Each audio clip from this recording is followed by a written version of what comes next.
गौरव भाटिया अभी कह रहे थे कांग्रेस पार्टी मोदी के है तो सारे मुमकिन नेता है। कह रहे हैं। नहीं, एक सेकंड आशुतोष, एक सेकंड, नहीं, एक मिनट। गौरव भाटिया अभी कह रहे थे कि मोदी है तो मुमकिन है, क्योंकि मैंने उनको सवाल पूछा कि कब्र का क्या होगा, तो उन्होंने कहा कि मोदी है तो मुमकिन है, 370 उन्होंने हटा दिया।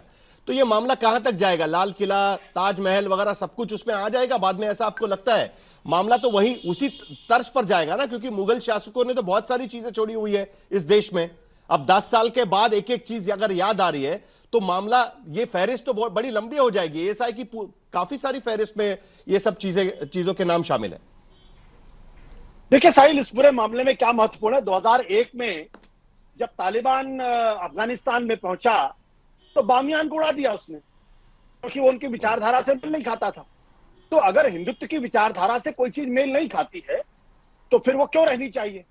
भाई, केंद्र के अंदर नरेंद्र मोदी की सरकार है, महाराष्ट्र के अंदर देवेंद्र फडणवीस की सरकार है, तो उसमें प्रदर्शन क्यों करवाना? या विश्व हिंदू परिषद कोई कांग्रेस सरकार के खिलाफ तो प्रदर्शन कर नहीं रही है। तो जाहिर सी बात है, 2 मिनट के अंदर नरेंद्र मोदी जी है तो मोदी जी है तो मुमकिन है। तो औरंगजेब की कब्र को हटाने में इतना वक्त क्यों लग रहा, एक बड़ा सवाल अपने आप में है। और मुझे लगता है उस कब्र को हटा के, जैसे बामियान को तालिबान ने हटाया था, अंतरराष्ट्रीय स्तर पर भारत की एक नई चमकती हुई छवि पेश की जानी चाहिए और पूरी दुनिया इस बात को देखे। ठीक है, ये पूरी लड़ाई, क्या मैं आपको स्पष्ट तौर बता दूं, यह पूरी लड़ाई सिर्फ इस बात को लेकर ये है कि देवेंद्र फडणवीस और योगी आदित्यनाथ, वहां पे औरंगजेब और यहां पे संभल, यह लड़ाई भविष्य की लड़ाई है। दोनों इस बात की कोशिश कर रहे हैं कि दरअसल असली हिंदुत्व का नेता कौन होगा और नरेंद्र मोदी के बाद बीजेपी की कमान कौन संभालेगा। ये उसकी पोजीशनिंग का प्रश्न, इसके अलावा कुछ नहीं।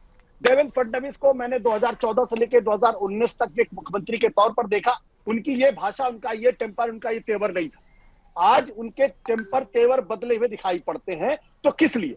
क्योंकि वो अपनी पोजीशनिंग कर रहे हैं। और महाराष्ट्र और उत्तर प्रदेश में योगी आदित्यनाथ, उत्तर प्रदेश देश का सबसे बड़ा राज्यों में से राज्य है। महाराष्ट्र लोकसभा की सीटों के हिसाब से सबसे बड़ा राज्य, 48, दूसरे नंबर 48 सीटें वहां पे है। तो दोनों अपने हिसाब से हिंदुत्व की नई व्याख्या और उसके हिसाब से अपने आप को पेश कर रहे हैं।